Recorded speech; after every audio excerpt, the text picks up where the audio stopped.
நெல்லை மாநகராட்சி குப்பை கிடங்கிலிருந்து வெளியேறிய புகை குடியிருப்பு பகுதிகளை சூழ்ந்ததால் பொதுமக்கள் அவதிக்குள்ளாகி வருகின்றனர். 55 வார்டுகளை உள்ளடக்கிய நெல்லை மாநகராட்சியில் நாள்தோறும் சேகரிக்கப்படும் 150 முதல் 200 டன் வரையிலான குப்பைகள் ராமையன்பட்டி பகுதியில் உள்ள மாநகராட்சி குப்பை கிடங்கில் சேகரித்து வைக்கப்படுகிறது. இந்நிலையில் கடந்த 16ஆம் தேதி நெல்லை மாநகராட்சி குப்பை கிடங்கில் தீ திடீரென பற்றி எரிய தொடங்கியது. தகவல் கிடைத்ததும் சம்பவ இடத்திற்கு விரைந்து தீயணைப்பு படையினர் வீரர்கள் 500க்கும் மேற்பட்டோர் தீயை அணைக்கும் பணியில் ஈடுபட்டனர்.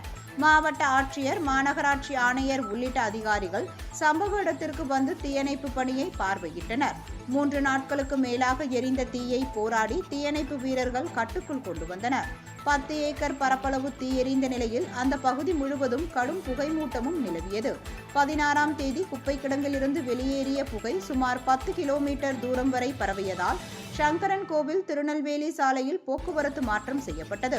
புகை மூட்டம் 7 நாட்களுக்கு மேலாக நிலவி வருவதால் ராமையன்பட்டி பகுதி பொதுமக்கள் கடுமையாக பாதிக்கப்பட்டுள்ளனர்.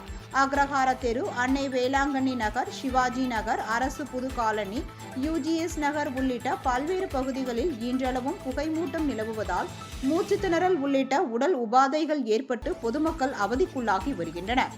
எனவே நெல்லை மாவட்ட நிர்வாகம் உரிய நடவடிக்கை எடுக்க வேண்டும் என்று அப்பகுதி மக்கள் கோரிக்கை விடுத்துள்ளனர்.